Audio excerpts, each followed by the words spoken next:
Wise and otherwise या पुस्तकातील 16वी कथा. विषित आदर्शवाद, चाळीशीत वास्तववाद. काही दिवसांपूर्वीच आमच्या जुन्या मित्रमैत्रिणींचं स्नेहसंमेलन झालं. आम्ही सगळ्या बालमैत्रिणी. आमची लग्न झाल्यावर आम्ही असं भेटायला सुरुवात केली. लग्न झाल्यावर, मुलं-बाळ झाल्यावर आणि आता आमच्या मुलांच्या लग्नाच्या निमित्तानं आम्ही भेटत असतो. आमची सर्वांची वयं झाली आहेत. त्याच्या पाऊलखुणा आमच्या चेहऱ्यावर उमटल्या आहेत, पण तरीही आम्ही भेटतो. सुखदुःखांच्या गोष्टी करतो. कधीतरी एखादी मैत्रीण खूप वर्षानंतर अचानक भेटते. आमच्या स्नेहसंमेलनाला हजेरी लावते, पण ती लगेच आमच्यात कधी मिसळून जाते कळतसुद्धा नाही. गेल्या 25 वर्षात खूप बदल झाले आहेत. त्यांतले काही बदल तर इतके अशक्यप्राय वाटत होते, पण आता ते घडून आल्यानंतर त्याविषयी विचार करताना हे वाटतं. आमची सर्वांची इतकी स्वप्न होती, पण त्यांतील फारच थोडी साकार झाली आहेत. आम्ही कॉलेजात असताना आमची मैत्रीण बिमला अतिशय सुंदर होती. ती इतकी सुंदर होती की अनेकदा ती सिनेमाची हिरोईनच वाटायची. तिला आपल्या सौंदर्याची व्यवस्थित जाणीव होती व गर्वही होता. पण आता 25 वर्षानंतर तिला पाहिल्यावर वाटतं, आपल्या समोरची ही व्यक्ती बिमलाच आहे का? तिचे ते लांबसडक काळेभोर केस कुठे गेले? ती मुलायम त्वचा कुठे गेली? आता तिच्या त्वचेवर सुरकुत्या पडल्या होत्या व ती एखाद्या पिंपाप्रमाणे बेढप झाली होती. तिचे केस पांढरे विरळ झाले व बारीक कापलेले होते. विमला एखाद्या विचारवंताप्रमाणे बोलत होती. सौंदर्य चिरस्थायी नसतं, ते क्षणभंगूर असतं. पण आपण जेव्हा तरुण असतो तेव्हा आपल्याला वाटतं हे सौंदर्य चिरकाळ टिकणार आहे. पण सौंदर्य हे बुद्धिमत्तेप्रमाणे नसतं, ती म्हणाली. बुद्धिमत्ता कशी कायम आपल्याबरोबर राहते?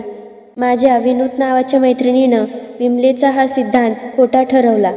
विनूत ही आमच्या कॉलेजातील अत्यंत बुद्धिमान मुलगी. अत्यंत हुशार विद्यार्थिनींमध्ये तिची गणना होई. तिला सर्वजण मिनी कॉम्प्युटर म्हणत. प्रत्येक बाबतीत तिला जणू निसर्गदत्त देणगी होती. ती सुंदर होती, बुद्धिमान होती आणि मुख्य म्हणजे अत्यंत साधी. तिला कशाचाही गर्व नव्हता, अहंकार नव्हता. विनुताचं लग्न कुणाशी बरं होईल असं आम्हाला नेहमीच वाटायचं. या इतक्या सद्गुणी सुंदर मुलीला तसाच अनुरूप वर मिळणंही कठीण होतं. विनुताला कॉलेजात एक चांगला मुलगा भेटला. तो अत्यंत बुद्धिमान होता. विनुता आणि पार्थ दोघेही इतके हुशार. दोघांमध्ये एकमेकांच्या बुद्धिमत्तेविषयी आदर, अभिमान वाटेल. ते एकमेकांबरोबर सुखात राहतील असं आम्हाला वाटायचं, पण ते खोटं ठरलं. अनेक वर्षांनंतर विनुता एकदा भेटली. ती अत्यंत निस्तेज दिसत होती. जीवन जगण्याचा तिचा उत्साह जणू संपून गेला होता. कॉलेजात असताना हीच विनुता किती उत्साहानं सळसळत असायची. कॉलेजचा दिवस असो, पाककला स्पर्धा असो, नाहीतर गणिती कोडे, विनुता त्यात अगदी समरसून जायची. बाकी कुणापेक्षाही अधिक. पण तिचं ते चैतन्य आता लोपलं होतं. सतत टीका टिप्पणी करणाऱ्या पतीच्या सहवासात ती कोळपत चालली होती. तुझा नंबर आला की नाही परीक्षेत? तो तिला खोचून विचारे. अनेकदा तो तिला म्हणे, तुला एवढी साधी गोष्ट समजत नाही? कधी कधी तो आव्हान दिल्याच्या थाटात म्हणायचा, हा प्रॉब्लेम सोडवायला तुला किती वेळ लागतो आणि मला किती वेळ लागतो बघूया. आपण इतक्या बुद्धिमान आहोत हा आपल्याला एक प्रकारचा शापच आहे असं विनुताला वाटू लागलं.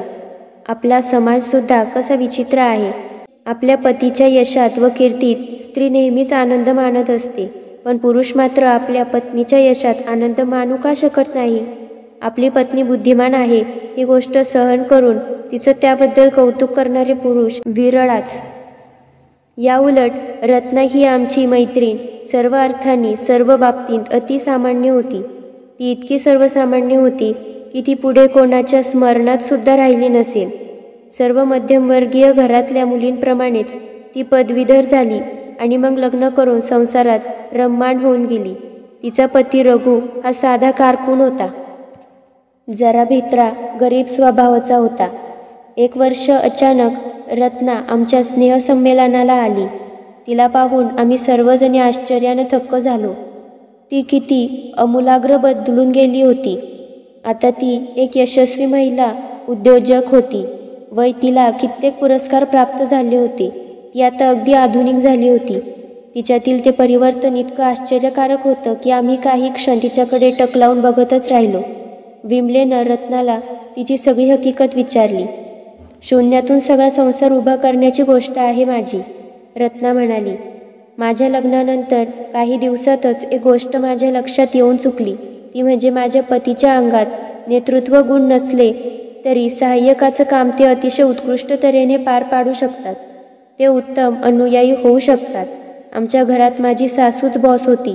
मनोवैज्ञानिकांचं सुद्धा असंच मत आहे की जर एखाद्या मुलाच्या आईवडिलांचं वागणं हुकुमाशी असेल तर ते मूल एकतर अत्यंत बंडखोर तरी होतं किंवा अत्यंत भित्र बुजरं.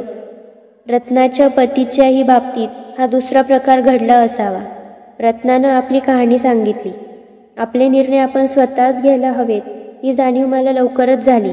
तसं काही केलं नसतं तर मी माझ्या सासूची गुलाम होऊन राहिली असती. आपण काहीही करून आर्थिकदृष्ट्या स्वातंत्र्य व्हायचं असं मी ठरवलं.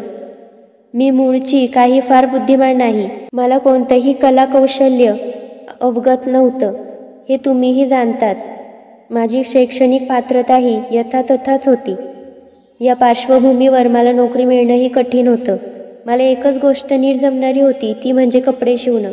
त्यामुळे मी घरी शिवण्यास सुरुवात केली. सुरुवातीला मी शिवण्यासाठी कापड वापरलं व नंतर लेदर. लवकरच हा व्यवसाय करण्याचं तंत्र मला नीट जमलं व माझ्या गिऱ्हाईकांची पसंती लक्षात ठेवून मी माझा व्यवसाय खूप वाढवला. तू मसाल्याच्या पदार्थांकडे कधी वळलीस? मी विचारलं. एकदा तयार कापडांच्या व्यवसायात यश मिळाल्यावर मी घरगुती उत्पादनांकडे वळले. म्हणतात ना, यशापाठोपाठ यश येतं. मी गिऱ्हाईकाला नेहमीच देव मानत आले. काम करायचं ते गिऱ्हाईकांच्या समाधानासाठी, आपल्या नव्हे, असं माझं तत्त्व आहे. जीवन हा मोठा शिक्षक आहे.